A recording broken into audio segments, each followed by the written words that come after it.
All right, good evening, y'all. Welcome to Wednesday. Welcome to February.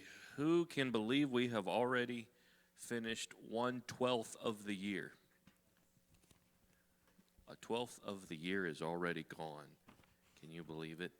And of course, after having a mild November, December, and January, they decides on the last day of January and the first 2 days of February to have winter.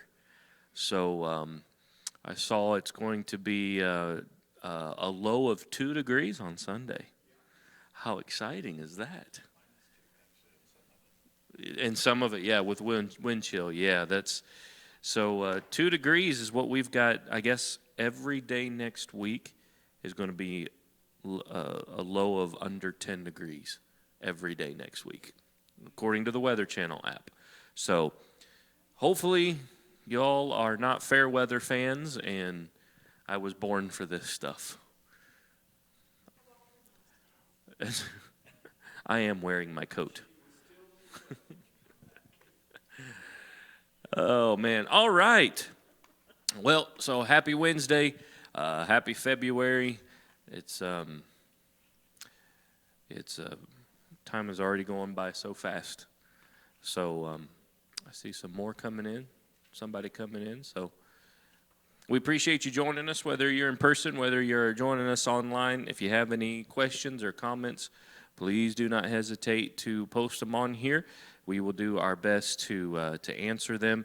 We'll also do our best to relay any of the questions that are being relayed here in person to those who might be watching or checking in later. So if you would like, we'll ask you to turn your Bibles to Ezekiel chapter 38. Real quick, we will recap ever so slightly. From last week, unfortunately, we were having technical difficulties and we were not able to actually air last week. But don't worry, you didn't miss anything lesson-wise. I just spent time with those that were here to kind of lay the groundwork, getting into what we're going to be covering for Ezekiel's chapter 38 and 39. We prefaced everything we're about to do tonight and in the weeks ahead by kind of just pointing out the fulfillment of prophecy from Ezekiel chapter 37. Ezekiel 37 talks about Ezekiel's vision of the valley of dry bones, and that was the culmination of Israel being a nation. That was the fulfillment of prophecy that Israel would become a nation, and also the parable of the two sticks, which was Israel and Judah, the two kingdoms being united into one, and how Israel became a nation in 1949.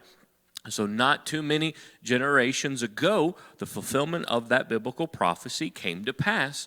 And we just so happened to have, as Pastor Fife was with us last Wednesday, he was alive when that happened. A teenager, but yet he was alive. What an incredible historic event that people got to witness. And Pastor Jeff really brought out the thought that it was not long after that we really saw a revival occur in the American Pentecostal church after Israel had become a nation. The church witnessed what they thought was a figurative prophecy of the church turn into a literal prophecy of the nation of Israel. And many of them, the church grew, and there were a lot of incredible stories that came from the church in those years, 50s, 60s, 70s, into the 80s, and remnants into the 90s before we started seeing some level of decline. So if you've been tuning in over the past few months and the past weeks, you know that we have covered signs of the times, things that you're going to see in the world and things that you're going to see in the church.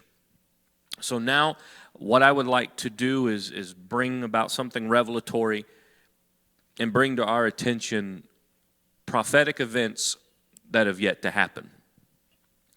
And then see if we can find current events that are taking place today that are molding, shaping, and making the prophetic events that we're waiting to happen. All right? So as we dive here into Ezekiel 38, Ezekiel was given this particular vision and prophecy of a battle. We were kind of joking earlier that some commentators, some teachers call this a war or a battle, and it's not really going to be much of one at all. It's just a huge army shows up, gets demolished, and turns around and goes back home, what's left of them. It doesn't really end up being much of a battle at all. But what we hope to do is beginning in Ezekiel 38, taking this verse by verse and explaining to you who the characters are, where we believe they are located today, and what you can be watching for activity-wise from these individuals as we prepare. Because the reason we're doing all this is because I believe wholeheartedly that we're in the last moments of the clock clicking down and getting ready to strike midnight before it's all over. There is too much that has transpired over the past 50 years, the last 25 years, the last 5 years, and the last 3 months that really just seems to feel in my spirit that things just kind of got kicked into overdrive over the past really less than 5 years, the past calendar year. So hopefully we can bring this to your attention to do two things. If you're already waiting and watching for Jesus, we hope this excites you. If you're not ready to meet Jesus, we hope you prepare yourself. That's my two goals in this. So beginning at Ezekiel chapter 38, like I said, I'm going to have, we've got some really good minds up here, biblical minds. We've got notes out the wazoo. We have too many of them, so we'll just see how the conversation goes. This will be the time that you this will be a time for you to get your questions, challenge us. If we don't have an answer for you tonight, you better believe we will research it, we will figure it out, and we'll come back to you with an answer. So beginning at verse number 1, before we start, either one of you want to say anything as we start? You're doing fine. Okay, all right. Let's roll. All right, let's roll. Ezekiel 38, beginning at verse number 1. This tells of a northern confederacy of nations. If you were here last week, we literally mentioned the potential nations, and you would see a large assortment of former Soviet nations that would come back under the umbrella of Russia. I believe, I was telling Sim earlier, I said I really believe that Putin's goal right now is bringing back and realigning the Soviet Union, that it's no longer Russia, but the USSR. My personal heartfelt opinion is that Vladimir Putin, the president, the prime minister, president of Russia, he longs to have his name mentioned in the same breath as the Russian greats Lenin and Stalin. He wants nothing more to have his own statue, and I don't know, Putingrad was what he would want a city named after him to be. Putingrad. But those of you that were history, Stalingrad, Leningrad, those were all of the Vladimir Putingrad. I think he longs to bring in the former Soviet Union, bring them back under the umbrella, expand the borders of the USSR, and then they have an alliance with an assortment of nations that have an underlying common denominator, being that they're Islamic. And with that confederacy and that agreement of nations, that collaboration of nations, you see them gather with one intention and focus in mind, and that is the eradication of the nation of Israel. Just to set this up, I'm going to throw this number at you. The collective population of these nations collectively, what was it, Sim? 216 million people, not including... That was just Russia. Just Russia was 216 million. It's like about 2.5 billion. I was going to say 1.3 billion people. You're looking at all of them. And you have the nation of Israel, which is about 65% of the population of the state of Ohio. Yeah, it's about 8. Yeah, we were going through the dimensions. You could literally pick up Israel and all its people and just move it into Ohio. They can just live here. And they're all coming together with the intention of destroying one. It's a mismatch.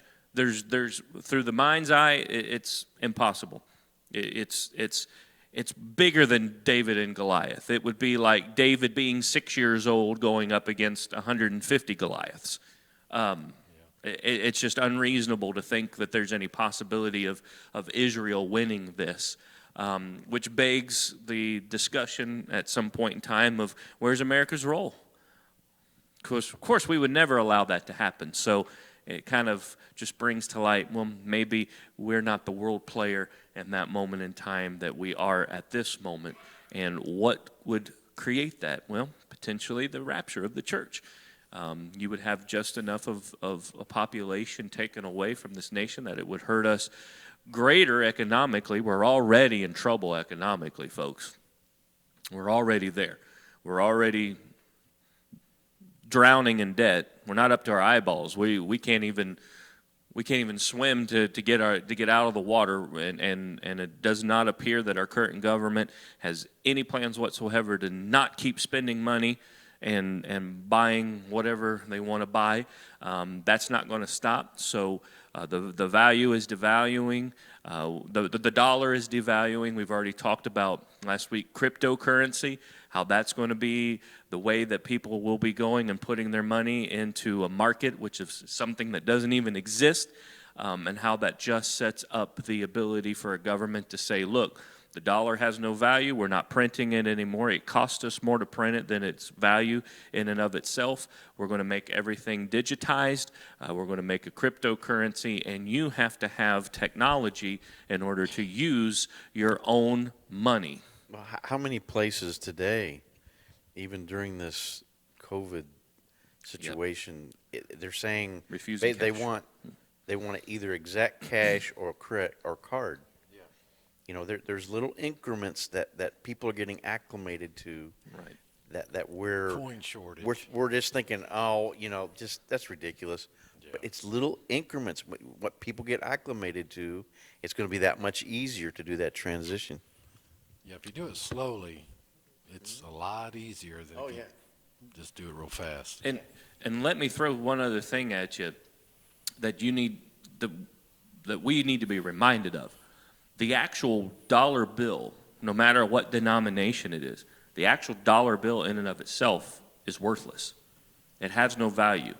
It's a tender. The bill that you hold in your wallet is a promise to pay whatever the value of it is, backed by gold. Coin is the only thing that in and of itself has value because it actually is made out of a valuable material. And what are they cutting out first? We can't take coin. We got a coin shortage. Now, why do they have a coin shortage but not a dollar shortage? Because they can't make it because it's made out of valuable material, whereas the dollar bill is just paper. I thought our pockets weren't big enough. Yeah, I've gone without pocket change for the past 8 months now. So, no, it's not a lie. No, somebody said I thought it was a lie. No, the coin shortage is not a lie. It's actually on purpose. And the reason being is that it's made out of copper. It's made out of silver. It's actually made out of valuable material. It is worth what it's worth based upon its weight and its material. Whereas the dollar bill is just a piece of paper that says this is backed by gold, and it's a promise to pay. It's a tender note. That's what it says actually on the piece of paper in and of itself. So, folks, watch. It's already happening, but it's been so sly, and it's been for your safety, and it's been for your protection, and it's don't worry about it because people have forgotten that coin was actually created because it was valuable. The dollar bill was only created as a promissory note. Yes, go ahead. That's just like the dollar bill you said we used to have on our silver certificate. It was backed by silver, but they don't put that on there anymore. Oh, no. That was a long time ago. Wow, how old are you? No, I'm joking. He went to Yeah, it did used to. So wow, we're really School of going Washington. somewhere. But if you just take a look at American history, Somehow the American dollar's value exploded. Guess what time period? Guess what major world event took place where the American dollar's value exploded through the roof? World War II. Why did it explode and go through the roof? Because somehow America got a bunch of gold. I'll let your conspiracy minds think about where they got all the gold, but we just so happened to win a war and took over and control of all of Western Europe, and all of a sudden we just got a bunch of gold and we are going to store it away, and the American dollar went through the roof and become the standard bearer, and it no longer needed to be supported by silver because somehow we found a bunch of gold somewhere. So, Hills of Germany. possibly, it may very well could have been, but it's the problem is that our Federal Reserve, which really should be audited and be brought under a major control, has continued to print dollar that the gold cannot back. That creates something called inflation. Which is why the cost of something has gone up, but you have yet to receive a raise. And trust me, by the time I get my paycheck and the taxes have been taken out, my insurance has been removed, my 401k has been taken out, and we buy groceries, I ain't got nothing left, folks. I'm in the poorhouse. And I think we're all in the same place because it's just the way that the things cost. So, yeah, it's gross how much they leave in your net, isn't it? Yes. That's how I remember which is which. What is your gross and what is your net? Well, it's gross how much they leave in your net. Yeah. Yeah, they're widening. Yeah. So folks, the monetary system of the world is already going to that. Like you said, the coin is don't be shocked if in the next year it's just announced it's not happening anymore. And that's what we should really be worried about, is the things that are actually valuable are stop being put in circulation, but they want us to use paper. And they're like, don't worry, we'll keep printing more. And that doesn't mean they're printing bills, replacing old ones. They are literally printing new money and putting it into circulation across the world, not just in your communities. So it all has to come down eventually to a particular mode of currency that we can use where we no longer have to have the dollar bill because it will be devalued to nothing. Now, the way it will be brought right now, you can see it is, well, we don't want you handling. It's germs, you're going to get sick, you need to do this, you need to do that. It's already beginning. All they needed was a reason to do it that would be accepted. And right now, there are plenty enough sheeple in the world, or at least in this country, to basically almost do anything, because don't find it mysterious that the majority of Americans are willing to literally now do whatever their government tells them. We have raised up a generation that believes in the gospel of the government, and they're at an all-time high of anxiety, paranoia, suicide, and fear.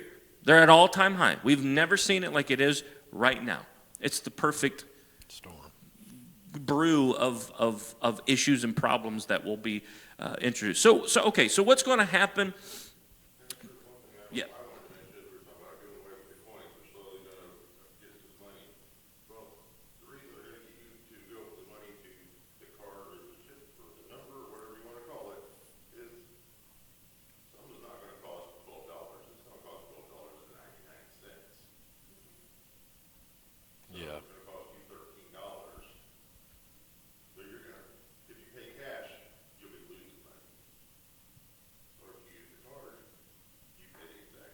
Yeah, so that's a good point. What they'll do, that's a good point, Dan, which is we're already seeing it on a very, very small scale with local businesses, but due to the fact that they aren't able to get coin, they're not able to get change. The reason I was joking that I've gone without pocket change for 8 months is because every time I've paid with cash, I have forfeited the change I was given back, right? So if my bill came to $19.14, and all I had was a 20, they kept the rest because they didn't have the change. And so I knew giving them that money, if I wasn't getting the change back, I'm forfeiting, which is costing me more over a period of time. It'll be the same. That's a great point, Dan. The same concept will be is, all right, we're only printing $100 bills. Yeah. Yes. So if they come out and they say, we're only going to print $100 bills, well, that means anything under $100 that you spend using a promissory note, you will forfeit the difference because they don't have it to give back to you. What are you going to use? The ease of convenience. Tap and go. Say the way to nip that in the bud is to pay, if your bill is $12.63, you give them $12 in cash and you charge the 63 cents. Okay. That way they are. Yeah, that works. Sure. Yeah. So that works today, but when they say we're only printing $100 bills, that's where you will see the production of the monetary notes begin to decline. Bottle of water, $100. We'll just take Yes. pictures to McDonald's. Yes.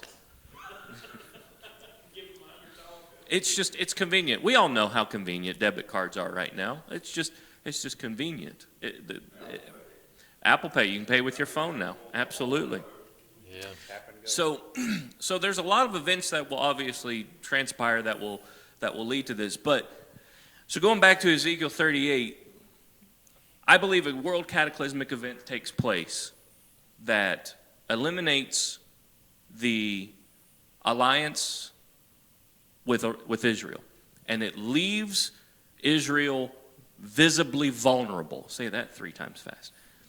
And if they are visibly vulnerable, that leaves them open to attack. For right now, the reason Israel has not been attacked is because of their relationship with the United States of America, okay? So we'll cover at another time the events that lead up right to that. But what takes place in this particular attack? So Ezekiel chapter 38, beginning at verse number 1, says this, "And the word of the Lord came to me, saying," and verse number 2 says, "Son of man," and this is God speaking to Ezekiel, "set your face against Gog," G-O-G, "the land of Magog, the chief prince of Meshech and Tubal, and prophesy against him." So, all right, guys, let's stop right there immediately because we have the introduction of some new characters that are given very biblical and historically biblical names. The individual that will be the face of the franchise, as Sim actually has one of his books that labels him the international symbol of evil. Yeah. You have somebody that the Bible refers to as Gog. Gog is referred to in other places in the Bible. Gog was used to render names such as Agag in the book of Numbers and Deuteronomy. But it carries the idea of somebody who is referred to as the High One or the Supreme One. So Gog is somebody that's got a lot of power, not only in their region, but influence across the world, okay?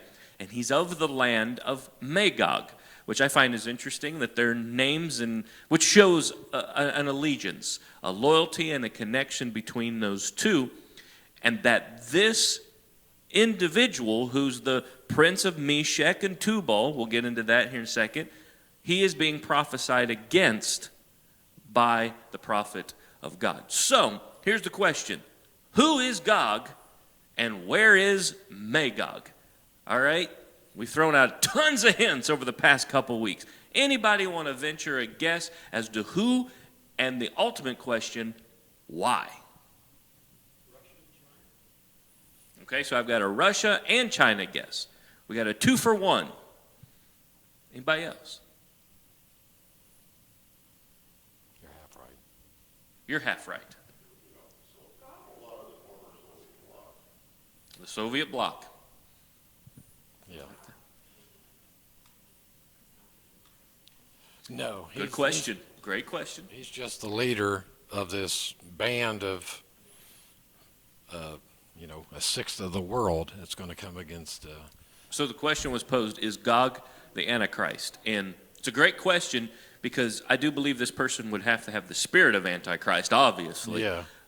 But no, it is not the Antichrist. The Antichrist will not rise up until shortly after this event transpires and is complete. So the question is, who is Gog? All right.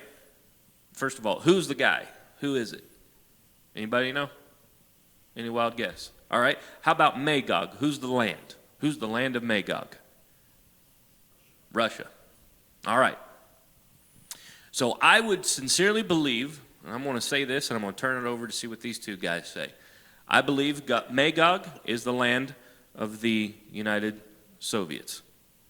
I believe that is the bringing together of the pre-World War, or the post-World War II, the height of its strength. And then Gog would be whoever is leading them, which right now is Vladimir Putin. But it can be discussed and debated whether he's the one that pulls the trigger, or is there somebody that rises after him that has more of an animosity against Israel, or is Putin the guy and his heartstrings pulled in a particular direction due to his alliances? So, all right, what do you guys think? You already got your mic. Yeah, the MEV, the Modern English Version, and the NASB, they put against Gog, the land of Magog, the Prince of Rosh. Right, the chief And- prince of Rosh, yep. And Rosh means chief, so in the old days, Russia was known as the Rus, which is very close to Rosh. See, around 900 AD, yeah, actually Vikings that came over, and so they called the Rus, so Rosh. So would you agree with Magog is the land of Russia? Yeah, the maps I've seen, 1800s, they've got it above the Black Sea. They kind of had that as Magog, and that's where all the stand countries from the old Russia are. Uzbekistan, Kyrgyzstan, Tajikistan, all the stands. So that would be Russia, and I agree with him, and most theologians do, that Russia will reunite. Something will cause them to reunite. What will bring them together? I think something like a famine, something. It's something, like a famine, shortage or something, pestilence or something. There's a lot of materials under the Dead Sea that are in like firearms, agricultural stuff. So maybe they've got a famine and all that, and they know there's all the minerals under there they could use. I know the world is trying to settle this situation and bring the control of global warming, quote unquote, to a head and try to resolve it themselves. And I think part of that is reducing the oil consumption, and there is abundance in that land, but are we going to ever get to the point where we can diminish our usage of it? I know in the United States we're pushing for all this electric stuff, but it is expensive, and the average Joe cannot afford that yet. We're not at that point. The technology has not become affordable to get to that level. Exactly, and think about how much infrastructure it's going to require. So I think while we're over here spinning our wheels, trying to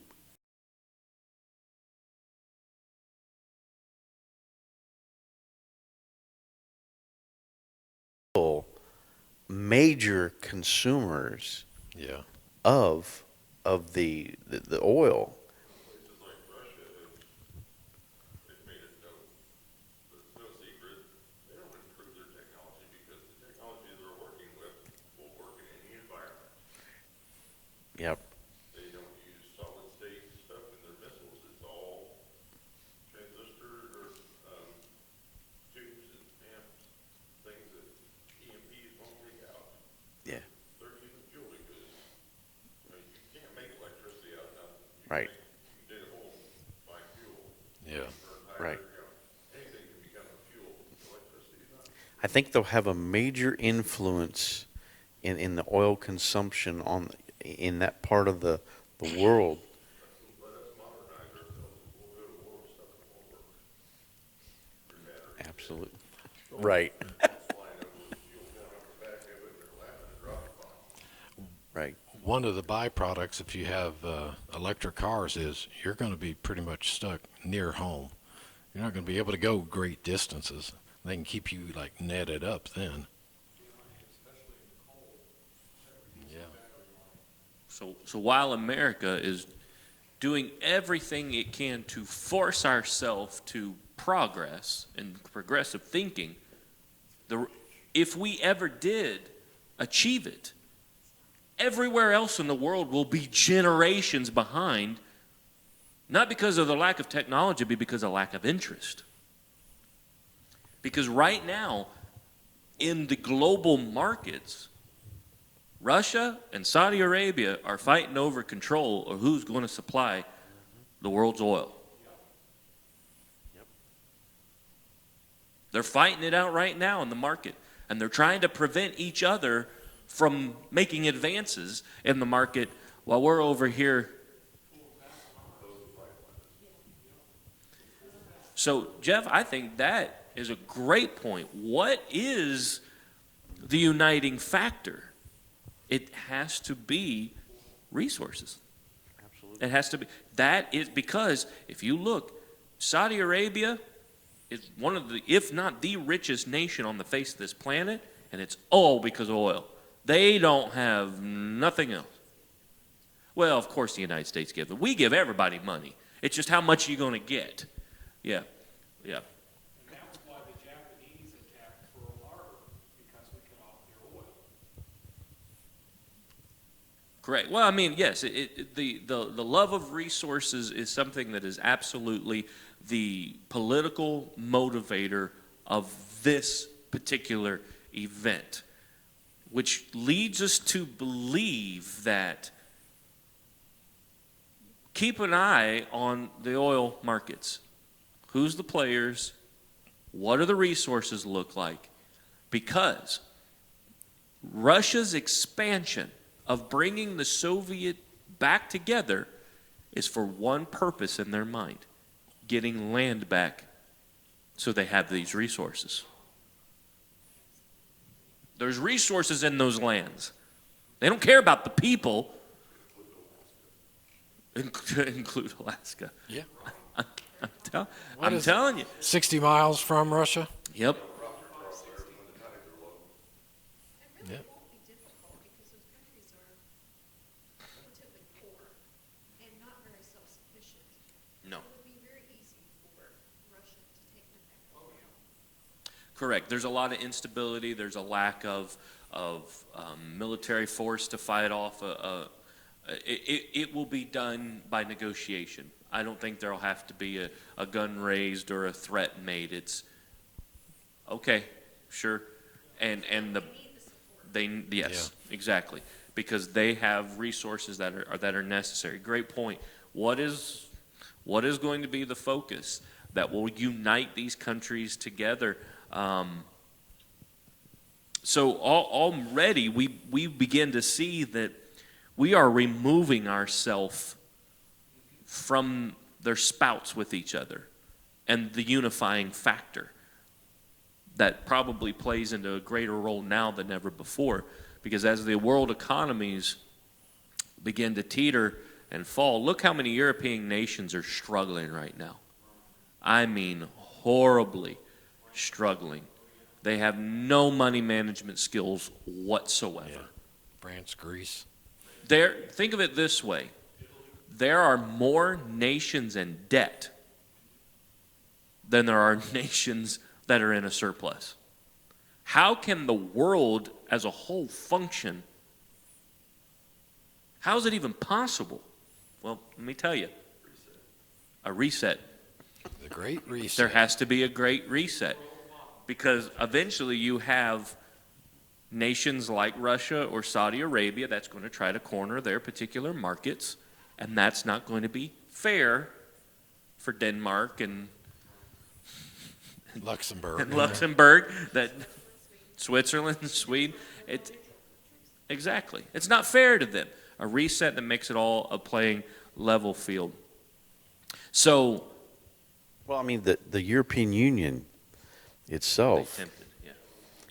has tried to become a United States of Europe and consolidate their currency, but in that effort, there is the sovereignty of the nations that is surrendered, Yeah. and some are bailing, and they're still it's like forming a new country. It's like forming a whole United States again, only in the European area. And we knew how tough it was that we fought through it, and we're still, each. Right, right. So there's challenges there, and I think the undercurrent of that is the Soviet bloc was already won at one time, in which they split, but I think they're going to say, hey, we had it at one time and we knew it worked, Yeah. and we're going to go back to it while you guys are over here trying to figure out what you want to do, and that's going to be the stability in that area to bring them to the height of power that they're going to have influence over. Yeah, they'll need it to combat China's power.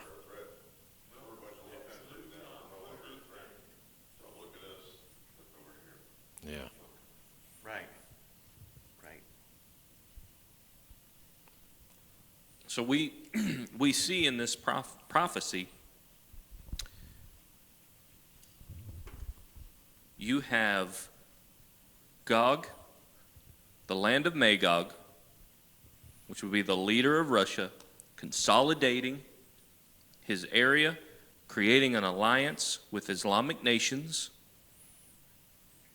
In doing so, verse number 3 says that thus saith the Lord God, behold, I am against thee, O Gog, the chief prince of Meshech and Tubal, which gives us a little bit more insight as to the potential of who Gog is. Now, one of the notes that I came across is that these two particular people of Meshech and Tubal were recognized in ancient Assyrian monuments, one called Mushki and Tubali, that were in Asia Minor. These are the notes I found, which now relates to a connection with modern-day Turkey.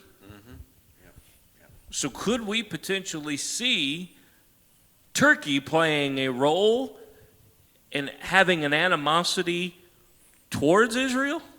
Hypothetical question They've here, already- but I'm throwing it out there anyway. They've already got that. They may end up becoming part of that Soviet bloc. Well, they So- were before. There's also another connection between Meshach and Tubal we'll come to. Correct, yeah. So here is just a hypothetical idea here to throw out, is that he calls Gog the chief prince of this place, showing an alliance between Gog and modern-day Turkey. A thought could be that maybe it's not necessarily Russia who feels the motive of Turkey in their alliance and agreement. You don't know what kind of backroom deals are being created where two nations could be like, look, Russia, you got to do this for us. The enemy of my enemy is my friend. The enemy of my enemy is my friend. Because this is what I find interesting. We're going to go to verse 4. The tail wags the dog. That's correct. This is what I find interesting because the Bible focuses so much on Gog and Magog.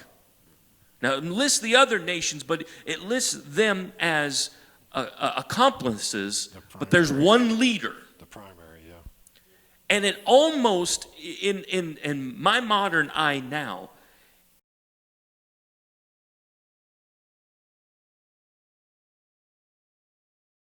Russia to line up? It sounds so far-fetched, but people make fun of this prophecy because of how far-fetched it does sound.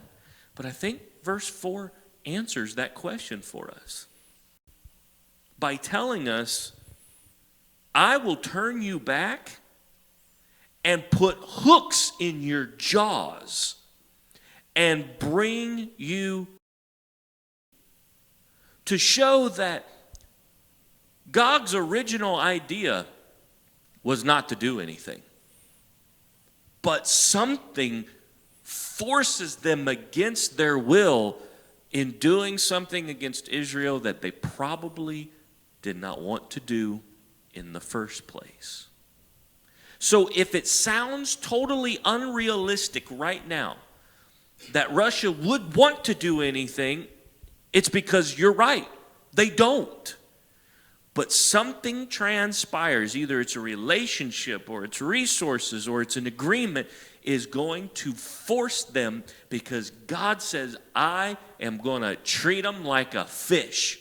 I'm going to put a hook in their jaw and I'm going to reel them in to me, which shows me it's against their will.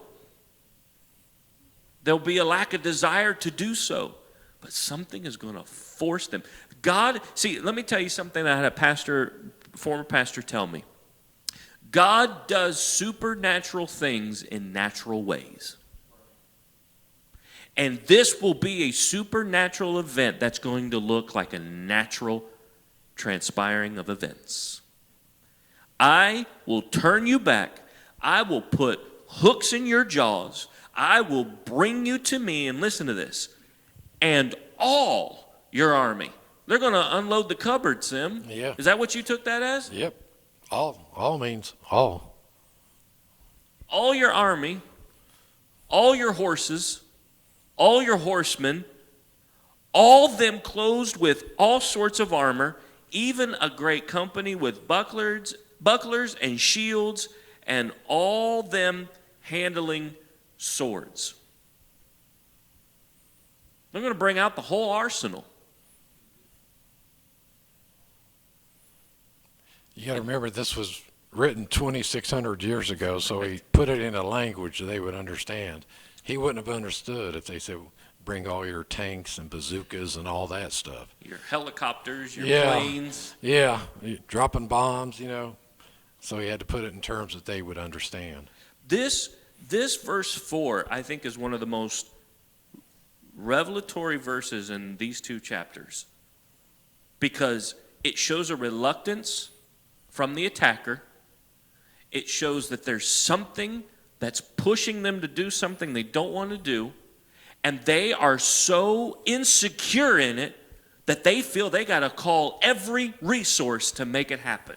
There's got to be an influence there somewhere Yes. in Israel that will draw them in to Israel. There's got to be a dependence. So what is so valuable in Israel, in that region, or the value of the people that would cause those other nations to be it's almost submissive, Yeah. pulling them in to make them vulnerable, to reveal things or something of them. Two things. One, what they have is potash, which, like I said, you can use ammunition, you can use fertilizer. And two, Russia has a history of helping the Muslim countries against Israel. 1967 they helped. They were about to send in the whole army, and Johnson sent in the 6th Fleet and stopped them. They helped them in 1973. So there's a history, there's a previous relationship, and they'll probably go back to many uses, and Dead Sea is full of it. I'm going to throw out an idea. I'm going to throw something at you. What if Israel instigates? Because I will tell you one thing that I have seen over the past decade or so, longer than that, is right now, Benjamin Netanyahu does not care what you think. If Israel has ever had a prime minister that does not care what the world thinks about him, it's that man. Would there be something that he does or says? Monoc- Or arrogance. And yeah, Well, he my- does. He does show an air of absolutely. It's probably fitting for the situation that they're in. It reminds me of Menachem Begin, because Begin, I think it was one of Carter's, was threatening him. He said, "You think I'm afraid of you? We went through a Holocaust. We've been through 2 wars, and you think we're afraid of you're going to stop something coming to us?" And, well, that ended that conversation. School president is begging Khomeini and Reagan. So they're resolute people. Yeah, they If are. they believe it, they will not back down. You got to understand something about whether you know it or not, or you've ever been told. When you graduate high school, you have to go serve 2 years in the army, Male or female. male or female. As soon as you're out of high school in Israel, you serve in the military for 2 years. They full-blown arm their teachers with rifles, not just handguns. They'll stand there and teach a class with an AR-15 wrapped around their shoulder. And they know how to use it. Or an M16. They know how they've been trained. Way to learn math. They are ready to fight in their streets in a moment's notice. They have been since they've lived there. Most of them have been fighting. They've been used to that. I would not be shocked if there's plenty of foes surrounding them, that all it takes is, look, everything's hypothetical. I'm throwing all this out as hypothetical because I've been thinking this for years, expecting it to happen any moment. But all it takes is one poorly aimed missile from anybody 2 miles away, of 2-mile radius from them, to plant something or hit something there of extreme value, and they will mobilize and they will wipe out. And I'm not too confident in our current leadership to stand behind them. I mean, they have the Scud missiles that intercept. Patriot, Yes, they do. yeah. Even if it doesn't come over and hit something, The Iron when you get to Dome. the point of intercepting something, that's declaration. Boom. The Iron they're, Dome. They're going to react. Yeah, and they're very fast on striking back. So we have, I believe, the hook and the. Well, yeah, go ahead. I was going to say they're pretty well known for striking at nuclear plants. Yeah. Maybe Iran or Iraq build one, maybe in Russia, and they attack it, and that could set them off. That could Yeah. provoke, because it's something that I told you earlier, that right now Russia and Saudi Arabia are in an oil arms race. Something happens that unites them to put them on the same team. And there's only one common denominator that they would align for, and this is this little itty bitty nation. Ain't So I'm not putting it past. You poke somebody so much for so long, don't be surprised when they slap you back when you weren't expecting it. If Israel instigates something and that's the hook in the jaw, that's a, man, well, we don't want to, but now you're going to make us. But they unload the cabinets. They bring everything. So let's start at verse 5. We got about 10 minutes. Let's start at verse 5. We're literally going to see who is going to show up. All right? Persia. Iran, Iraq. Yeah, we'll get. I love the old names because they're so specific. And how much. This is what's incredible. This right here, I'm getting ready to show you and prove to you another element as to why the Bible is legitimate. Because it's giving you names of things that was existing 2,600 years ago, and it's still applicable in the day you live in right now. Persia, Ethiopia, and Libya with them, all of them with shield and helmet. So not only is Gog unloading the cabinet, bringing everything they've got, but those that they are aligning with are bringing everything they got too. Everything they got. So Persia is, you all said it, say it again. What is Persia? Iran, Iraq. Iran and Iraq. No shock there, they'd be a part of it. You got to remember, it's Persia from back then. Persia from back then, yes. All these nations are from back then. Yep. So Ethiopia, they're just along, they ain't got a whole lot, but so poor. Well, But the they got like spoils- 434 million people. Yeah, but you have to think about the motive. They think of, well, if I get included in the war, I get a part of the spoils. So you're going to have nations that don't have anything want to be a part because they think they're going to get something in return. They're in. All right? They say that they have the Ark of the Covenant over in Ethiopia, and they bring it out like once a year and parade it through the street. Yeah, you've never seen that? No. Look it up. That's news to They me.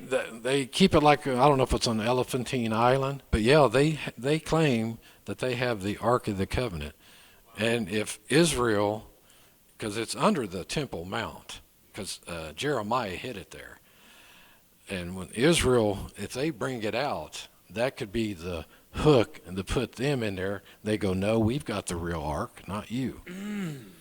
Yeah, you need to look that up. So they have religion on top of it as a motivation, which obviously it is. Religion's a huge motivation Yeah. to all of this going on. So you're going to have some people with the motivation of obtaining the spoils. You're going to have some people with the motivation for religious purposes. They think that they're on a covenant to Yeah.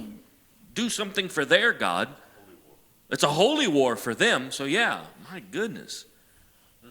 So obviously, Northern Africa plays a huge role. Yeah. All right? So you've got Middle East, you've got North Africa. So now you're seeing Israel is getting it from the north, they're going to get it from the east, they're going to get it from the south. Yeah, if you look, Okay. get a world map out. Take all of North Africa, sweep all the way over to India, and then all the way up to Russia. Then try to find the nation of Israel.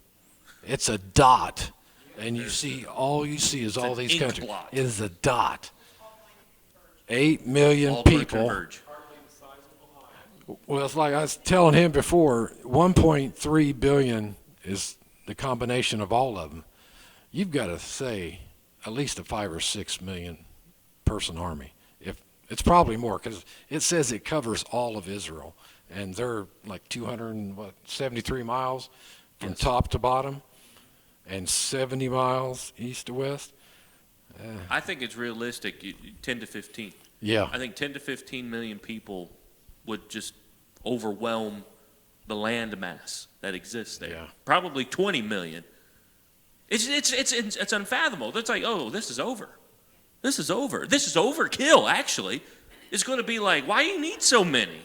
just think of how the Israelis are going to feel seeing them all coming to them. Oh, there'll be no end in sight. It'll be like the sand on the shores. They'll never see the end of it. So verse 5 tells us there was shield and helmet. They're loaded for bear.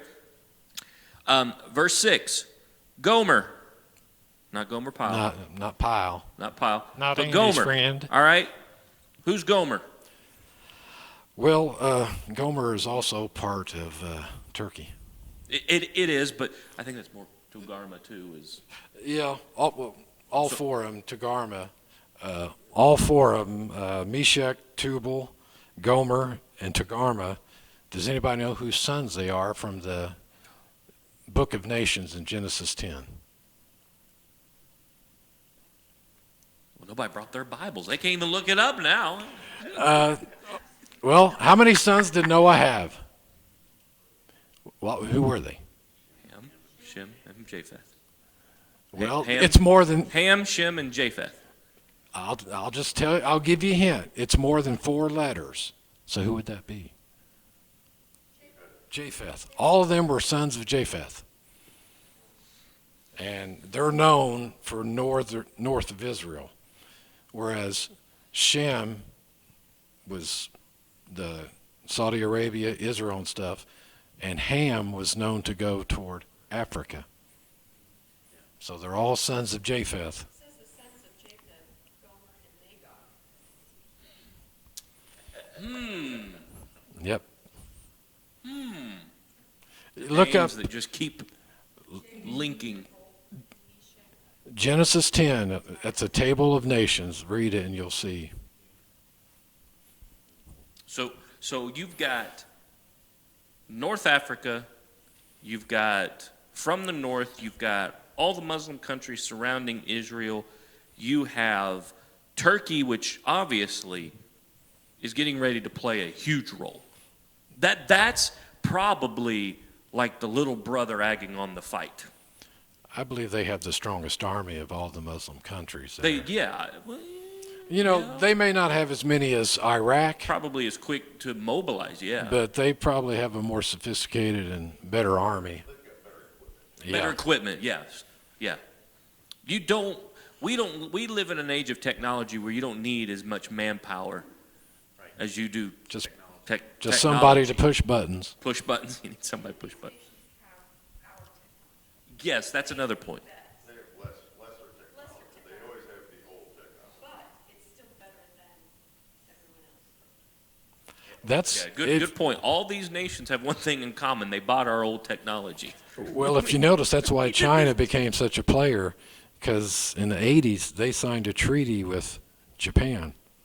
And so they started getting all their technology, and then all of a sudden, they started booming. Yeah, progressing. All right, so we basically have covered the entire map of, as you said, you draw a line North Africa. of North Africa all the way to the entire eastern bloc leading up to the India, all of China. Russia, and then you come back down all the way. Yeah, will the old Soviet bloc be in? Poland, Hungary, Romania, will they join? I don't know. I don't know about that. I don't. That's just I mean, it out. so Gomer and all his bands. Wonder what kind of music they play. Country. Terrible joke. Sorry. Gomer. Yeah, Gomer's got to be country bluegrass. Gomer and his bands, the House of Tagarma of the North Quarters, all his bands, and many people with thee. These are people that are motivated in their heart. We've talked economically connected. They're religious connected. They are motivated. Look at verse 7. Here God's speaking to Gog again, the man in charge. You be prepared, and prepare yourself, you and all your company that's assembled, and be a guard unto them. He's telling them to prepare for war. The word guard here, I need you to understand, means God is appointing Gog to be their leader. Yes. It's like God appoints him and says, I've got a job for you. I want you to understand, because I'm going to end this tonight right here, okay? This is where we're going to end, and I want you to understand something. This scripture is blatantly and obviously showing us that no matter how much the odds are stacked against them, no matter how bad that it looks, no matter how worse your worst case scenario appears, and it's worse than that, God is saying, I am controlling every square inch of this plan. Yeah. I'm gathering them together. I'm moving their hearts and minds. And I'm even appointing the one and commanding the one who's going to lead them to my doorstep. He's moving the chess pieces.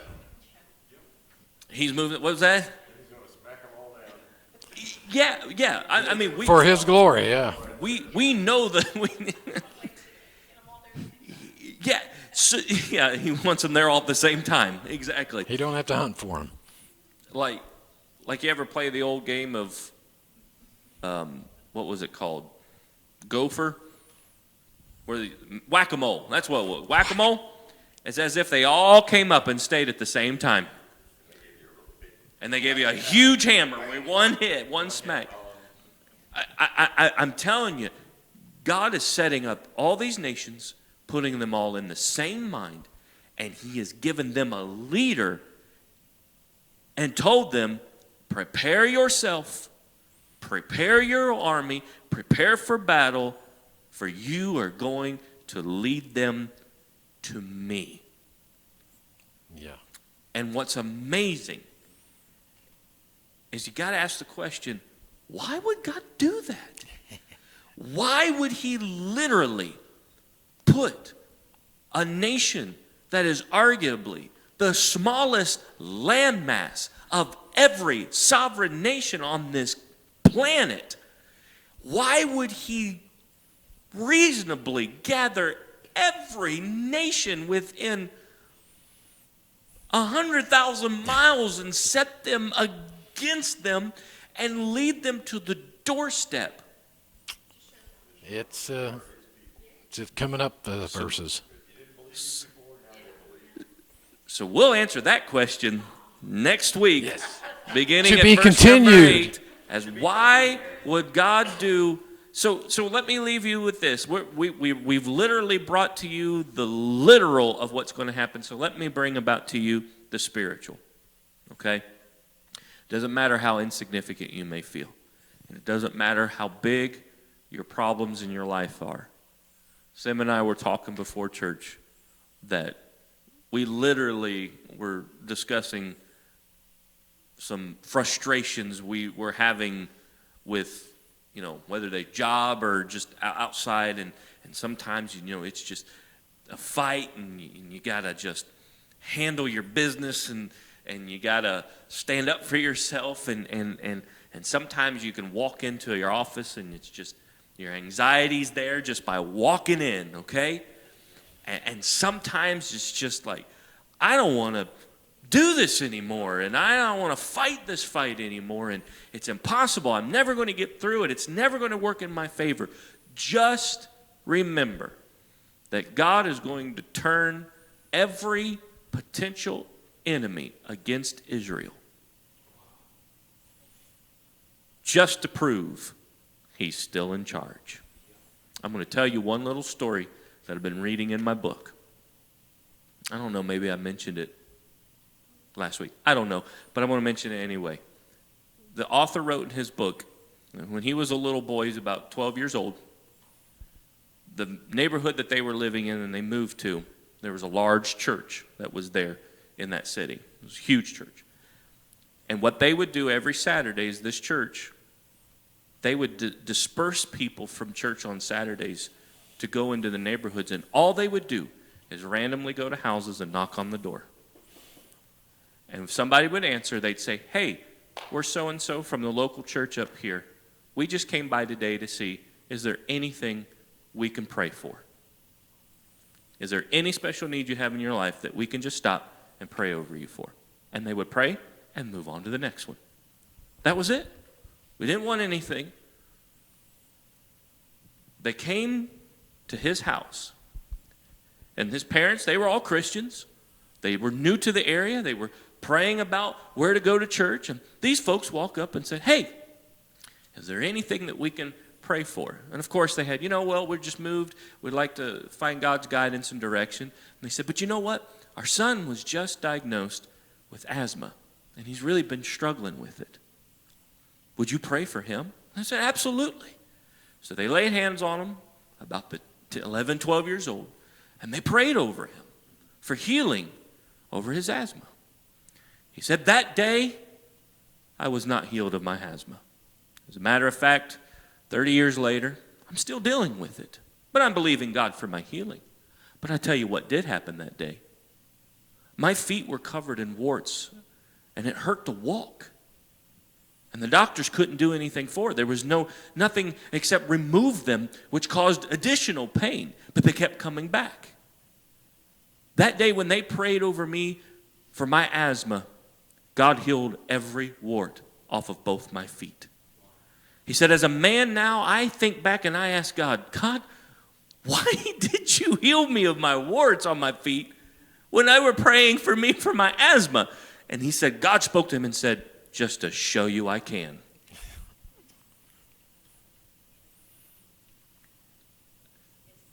Sometimes God allows the odds to be stacked up against us just so he can deliver us out of them and show us he can.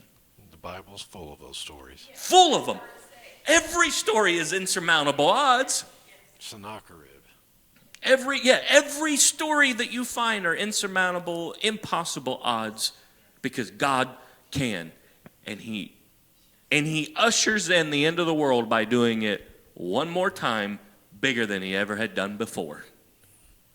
So next week we'll dive into why would God put all this together. But keep in mind this week, no matter what you got to face, no matter what battle you got to fight this week, remember, no matter how out of control it is to you, no matter how much chaos and how out of your hands that it is, it's totally in God's control. He's not lost any control of it whatsoever. He's still in charge.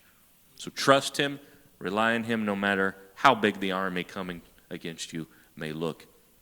We're more than conquerors. Amen? We're more than conquerors. Greater than, yes. So, hey, don't forget, come out to church on Sunday. We unfortunately had to cancel this past, just out of precaution. There was a lot of snow and what have you. So come out this Sunday. I'm going to make this coming Sunday, the 7th, is going to be Vision Sunday. I'm going to kind of share my heart. It's going to be a different vision sermon than probably what we've had before or you've heard before. Just something that is just, I'm ready for. So come out on Sunday. We would love to have you. Come out and be with us. May the Lord bless you this week. Oh, yeah, that's right. We will have the Super Bowl party beginning at 5:30 Sunday evening. I forgot it was even, what's going on? When it's not your team, you don't even care. We haven't cared for a long time. Well, so Yeah. that's right. They don't. So, yeah, why don't you all come out on Sunday at 5:30? We will be having a